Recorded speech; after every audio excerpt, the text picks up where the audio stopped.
Today, the church gives us a saint tailor-made for this gospel, Philip Neri, who was once the designated heir to a prosperous merchant empire in 16th century San Germano in Italy. His uncle, Romolo, was wealthy but childless and besotted with his young nephew. The boy had intelligence, charm, and business acumen. The inheritance was basically his to collect. All Philip had to do was just show up and wait. But he left. He walked to Rome with nothing in his pockets and God on his mind, and never looked back, and spent rest of his 80 years evangelizing the streets of Rome, one hilarious conversation at a time, shaving only half his beard to humble himself when people praised his holiness. He even ordered a priest who gave one beautiful sermon to preach the same sermon 6 consecutive times, so people would think he only had one sermon. Philip Neri gave up a fortune and he got Rome. That is 100-fold by any reasonable calculation. Now, Peter in the gospel, he would have understood Philip Neri completely. We picture Peter as a simple fisherman, sandals, sea breeze, humble nets at dawn. But experts say Peter might have ran a kind of commercial fishing operation on the Sea of Galilee, probably in active partnership with James and John, who employed other hired hands. Peter owned property in Capernaum. He had a wife, a mother-in-law, a going concern. Peter was not a man scrapping by. Peter had assets. And so when Jesus watches a wealthy young man walk away sad, unable to part with his possessions, and the disciples are standing there recalculating, Peter does what Peter always does. He says the quiet part out loud. He says, look, we left everything and followed you. So what do we get? 12 words, 0 shame. And honestly, but fair enough. The man left his business, his income, his security, and his mother-in-law. Maybe actually he may have mixed feelings about the last one. But what Jesus says next should have been carved above the door of every church ever built. He says, no one who has left anything, house, family, livelihood for the gospel, will fail to receive 100-fold in this present life. Then because Jesus is always honest in the footnotes, he adds, of course, along with the persecutions.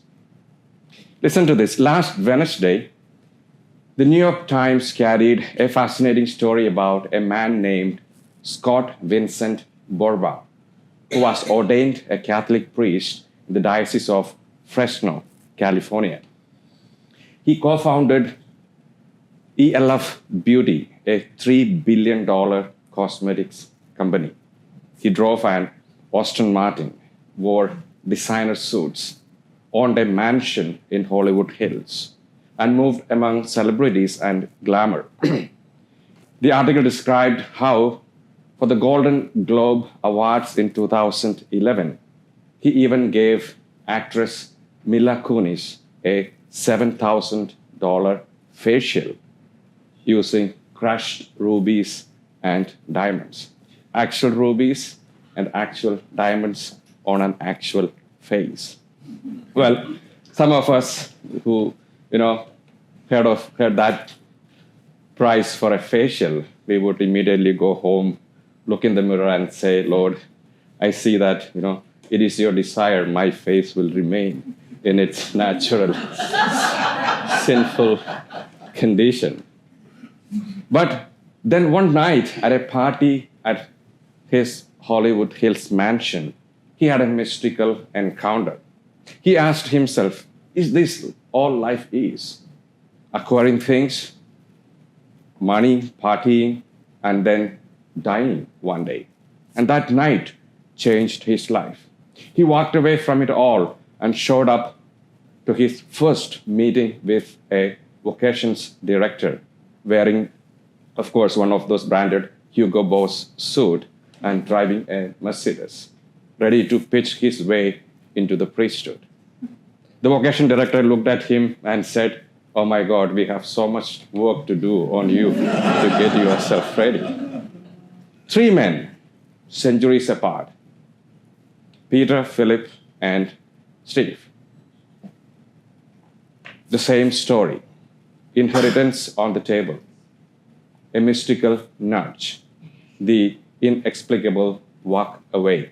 And then that is what the gospel refuses to let us skip past and return. Not in kind, but in abundance. Peter got the church. Philip Neri got Rome. Scott Borba, he said last Saturday after his ordination to priesthood, that he said, in all his monetary success, he has never been as happy as he is now. Jesus is not asking us to be miserable. He's asking us to stop mistaking the map for destination. The Aston Martin, the fishing empire, the merchant fortune in San Germano, they are all not evil things. They are simply not the thing. And the moment we stop clutching the thing that isn't the thing, our hands are finally free to receive what it is. Philip Neri had a saying he repeated constantly, pressing his finger to his forehead.